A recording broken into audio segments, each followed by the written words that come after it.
This is KM Wyland, and you're listening to the 424th episode of the Helping Writers Become Authors podcast. This week, I'm excited to announce I'm officially finished with final edits for my superhero historical Wayfarer. Yay!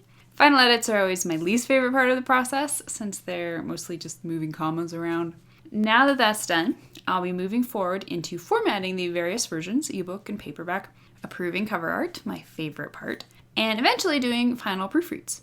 Depending on how fast the cover art part goes, sometimes it can be quite lengthy for fiction, we may even be able to up the publication date on this to late summer instead of early fall. We'll see.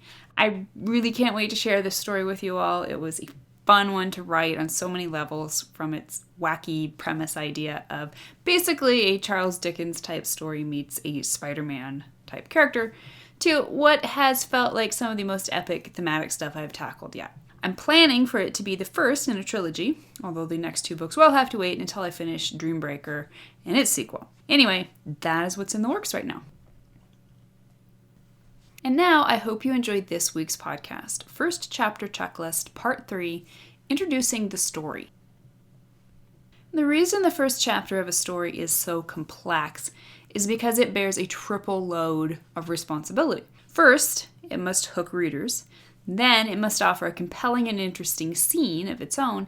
And finally, it must set up the entire story to come. Today, let's dive into our third and final first chapter checklist, setting up the story. Personally, I have always found that writing a first draft gets easier almost chapter by chapter. By the time I get to the third act, the book practically writes itself. And this is because when you do your job right in the early chapters, you will already have accomplished the meticulous work of setting up your dominoes. By the time the final parts of the story roll around, you get to flick those dominoes and watch them fall neatly under their own power. But by implication, this means the first chapters are where you have to do most of the heavy lifting. Although hooking readers and writing a strong opening scene are crucial for convincing readers to read on, it's the third of our checklists, setting up the story itself, that decides whether the ending, and thus the book itself, works. What does it mean to introduce your story in the first chapter? Doesn't that just mean starting at the beginning and letting the plot unfold scene by scene? In part, yes. But a successful introduction involves much more than just the obvious context of the first scene, which we discussed last week in part 2. A successful introduction of your story is an introduction of the deeper subtext, the thematic principle, the protagonist's arc, and the aspects of the plot that will drive or be driven by it. Some of these will be introduced explicitly. Many of them will be introduced implicitly via foreshadowing. In some stories, not all these elements show up in the first chapter, but everything on the following checklist should be introduced early. So here we have first chapter checklist number 3, setting up the story. Tip number 1, introduce the story's protagonist. We've talked before about introducing the protagonist. This is for obvious reasons, since without this person, you don't have a story. But it's worth mentioning again one more time here, since your protagonist is your story. Not only is she the engine that drives the outer plot, she is also the symbolic representative of the deeper inner story of the theme. When you introduce your protagonist in the first chapter, you're not just hooking readers with an interesting person or explaining who this story is going to be about. You're also introducing and foreshadowing the entire story form to come. This is yet another reason why it is ideal to open with the protagonist rather than another character. Your protagonist is your theme. The theme frames your story. When you open thematically, you are fulfilling the idea that your story's end is in the beginning. Now, when you have multiple protagonists, open with the character most representative of the theme, or at the least the character who will be most integral to the climax. If you're writing a story, such as a mystery, which is unable to open with its protagonist, it gets tricky from a thematic standpoint. These stories require more creativity in symbolically representing the personal conflict of the protagonist, which is yet to come. Once again, I'll be using examples from the first chapter of my superhero historical Wayfarer, which will be published later this year, As you know by now, my protagonist Will Hardy is introduced as follows in a quick opening line that hints at his slightly cynical insistence on believing in only what is visible, a belief that will be challenged both realistically and thematically by the end of the story. In the hamlet of Affrey, folk cherished the plague. Will Hardy was not one of those folk. In all truth, he held no belief whatever in a plague he'd never had sight of in all his life. Tip number 2, create and/or foreshadow the main story goal. We talked last week about the necessity of opening your first chapter with the scene goal. This is so your character will be moving toward conflict right from the start. But as we also talked about, this opening scene goal may not have any direct relationship to the main story goal. Depending on the story, it can take the protagonist half the first act to work his way up to an explicit encounter with the main conflict at the inciting event. This doesn't mean the main conflict shouldn't be present right from the start. There are 2 ways you can accomplish this. Number 1, the character's initial goal leads to the main story goal. By the very nature of being the first domino in your plot, your first scene is what creates the causal chain. What happens in this scene causes what happens in the next scene, and so on, until the main conflict is officially joined. For example, in Pride and Prejudice, Mr. Darcy isn't even on the scene yet in the first chapter, but it is Mrs. Bennet's goal of getting Mr. Bennet to introduce her daughters to Mr. Bingley that sets everything in motion. Number 2, the character's initial goal foreshadows the main story goal. Sometimes you will open with a scene that is less directly related to the main conflict and more symbolic of what is to come. In these instances, it's possible the protagonist doesn't even yet suspect the main plot goal he will develop later on. For example, Raiders of the Lost Ark opens with Indiana Jones having no idea the Ark of the Covenant actually exists. Rather, it opens with a mini episode that foreshadows everything to come. Indy's pursuit of relics through dangerous and exciting obstacles in opposition to his unscrupulous nemesis, Belloc. Ideally, I like to open stories with both of the above, a direct domino and implied foreshadowing. Wayfarer's first scene finds its protagonist, Will Hardy, without any suspicion whatsoever of his impending adventures. The job he fails to get in this scene leads directly to the plot encounters in subsequent chapters that eventually cause him to accidentally gain superpowers in the inciting event. The first time we see Will, we find him running at top speed, a subtle bit of foreshadowing indicating the type of superpower he will gain. More than that, though, I wanted to immediately foreshadow the supernatural aspects by indicating all is not as it seems. And this starts with the first line about the plague in Affrey and culminates in Will's ill-fated conversation with the doctor. "Well," Will said, "they say folks around here used to fall down ill, their livestock along with them." "Why do you think I'm here?" the doctor said. "I know all about that." "But 'tisn't the interesting part, is it? The interesting part is the ones who survived were supposed to have found old ailments made well." Will tried to remember. Things like blindness, swollen joints, even one old farm wife who couldn't have children. "Ha!" Dr. Silas laughed in his face. "Maybe it's you who doesn't know. There were others affected. They were not merely cured, they were changed. 2-headed calves, dogs that could smell meat cooking at the far side of the village, men too tall, men too short, women too strong. That's what I want to know about. Tell me about that, why don't you?" "Those are mere fables. The plague, boy. Never been a natural discovery like it." Dr. Silas snapped his fingers. "Or is it the fairies a-dancing? I've heard that too, but did I credit it? No. The rector says 'twas the devil's work." "He's wrong. They're all wrong. But you're a wonderful disappointment. I was counting on you, and here you are, with no symptoms at all. You're certain your family hadn't aught strange about them? Extra digits on their hands?" Will jutted his chin. "Sir, I have no more to say about my family, or the God-forsaken plague." Tip number 3. Establish the thing the character wants. Every bit as important as your character's goal in your first chapter is her want. The thing your character wants is not just the story goal. Although it will provide a motive for the story goal, the want goes deeper than a physical goal. This is something your character wants on a soul-deep level. It is something she believes will transform her life if she gains it.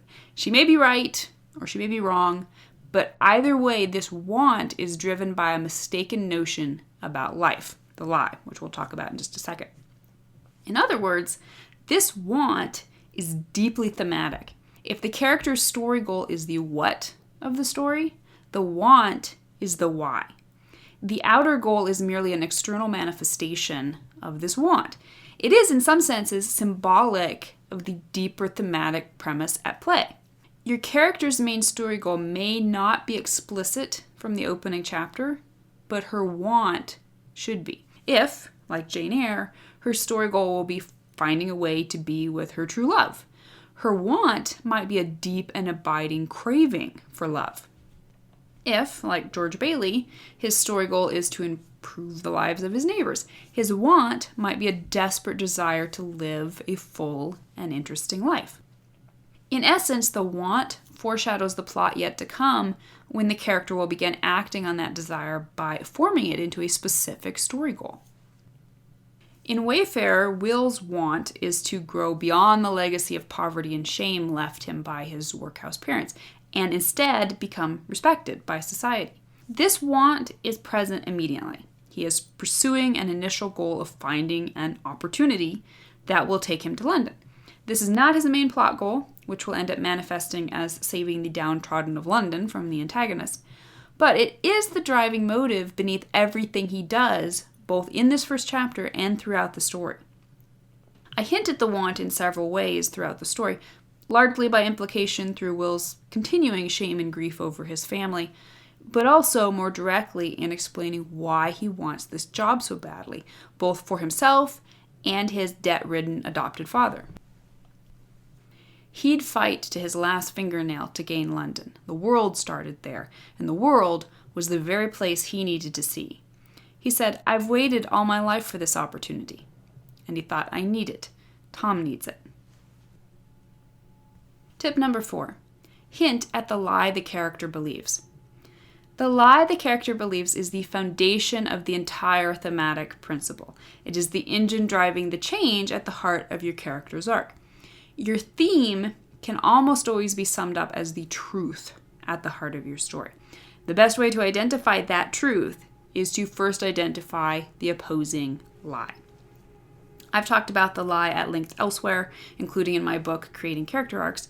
So for today, suffice it that you can often bring the lie on stage right alongside your character's want.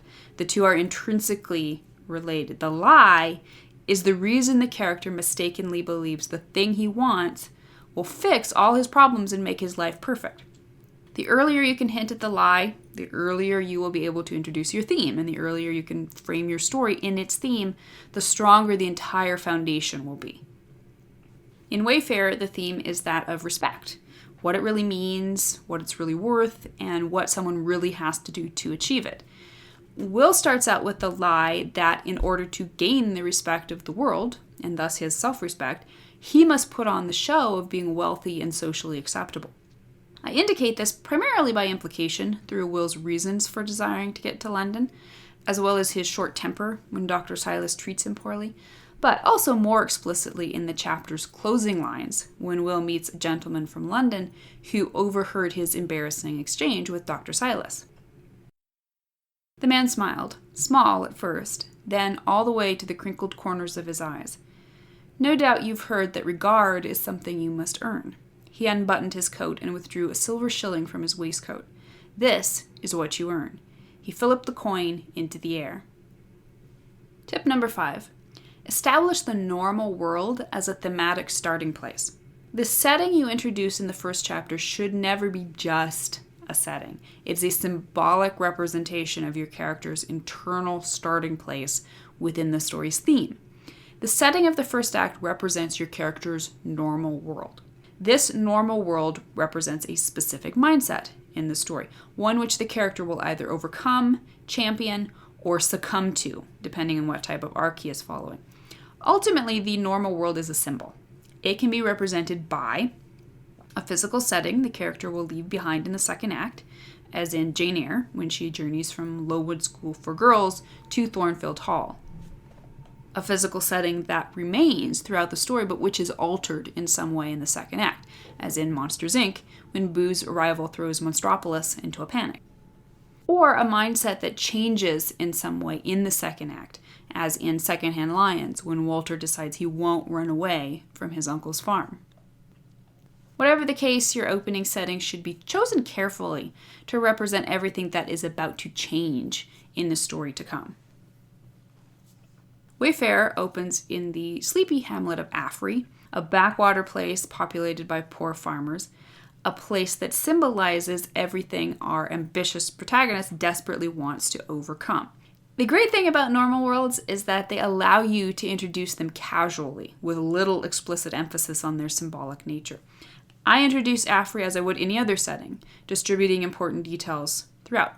What's most important is Will's attitude toward it, which I'm able to indicate mostly by implication through his desire to escape.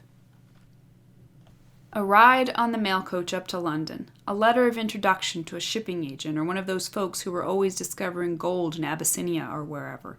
Those were not opportunities coming to Affrey boys every day.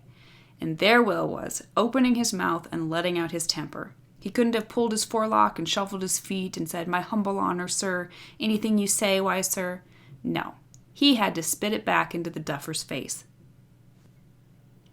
And tip number 6. Foreshadow the first plot point.